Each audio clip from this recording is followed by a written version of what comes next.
High, আমি বৈশাখী। আশা করি সকলে তোমরা খুব ভালো আছো এবং সুস্থ আছো। জানো, দুর্গাপূজার মার্কেটিং যেন শেষই হতে চায় না, তাই না? জানি না কেন। যাই হোক, লাস্ট মিনিট শপিং করতে আমি চলে গেছিলাম, একদম সময় হচ্ছে না জানো। প্রতিদিন অফিস, তারপরে আমার এক্সামও থাকে, কলেজ থাকে, সব কিছু করে আর সময় হয় না।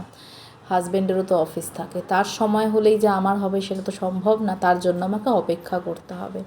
দিনটা আমার জন্য খুব খুশির, কারণ আমি পুজোর জন্য একটা চুড়িদার কিনেছি আর দুটো কুর্তি কিনেছি। পুজো বলে কথা, এথনিক তো কিনতেই হবে বলো।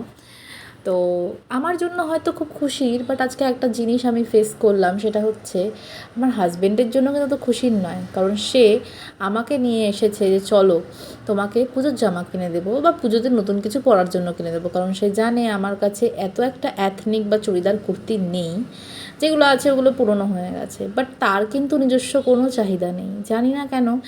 যেই মানুষটা সংসারের জন্য এত খাটে, যেই মানুষটার জন্য সংসার চলে, যেই মানুষটা সেই মানুষটার জন্য আমার মুখে হাসি, বা তার পরিবার বা তার যে পরিবারটা সে চালাচ্ছে তার পরিবারের মুখে হাসি, কিন্তু সে নিজের জন্য সময় বের করে একটা জামাও কিনবে না। আমি কত করে বললাম একটা জামা কেনো না, একটা জুতো কেনো না। যাই হোক, আমার মা তার জন্য জামা পাঠিয়ে দিয়েছে, কারণ কি সে শুধু পাঞ্জাবিই পরবে পুজোতে। তাই আমি একটা পাঞ্জাবি অর্ডার করে দিয়েছি, আর মা তো দিয়েইছে। এটুকুই, ব্যাস। কত বললাম একটা জুতো কেনো, সেটাও সে কিনবে না। এরকমই হয় জানো, সংসারে একটা মানুষ শুধু খেটে যায়।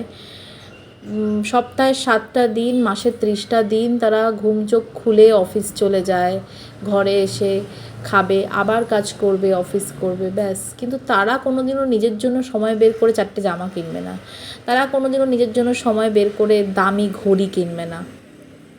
কিন্তু তারাই আমাকে বা তার পরিবারের সবার মুখে হাসি ফোটাচ্ছে। এই মানুষটার জন্য আমরা খুব ভালোভাবে জীবন কাটাচ্ছি, কিন্তু যেই মানুষটা আমাদের জন্য খাটছে, আমাদের জন্য করছে, এত কিছু করছে, এত কষ্ট করে অফিস যাচ্ছে, আজকে সেই মানুষটার কিন্তু নিজের জীবনের প্রতি কোনো আনন্দ উল্লাস সে কিন্তু পাচ্ছে না। জানি না সে কোনো দিনও পাবে কি না। যতদূর মনে হয় সে সারা জীবন শুধু তার সংসারের জন্য করেই যাবে, কিন্তু তার বদলে সে কোনো সুখ পাবে না, বা জীবনের থেকে যেটা পাওয়ার সেটা পাবে না। তারও তো একটাই জীবন, তাই না? সেই একটাই জীবন থেকে সে কেন আনন্দ করতে পারছে না, এটাই ভাব। যাই হোক, ভগবানের কাছে প্রার্থনা করব সেও যেন লাইফটা এনজয় করে।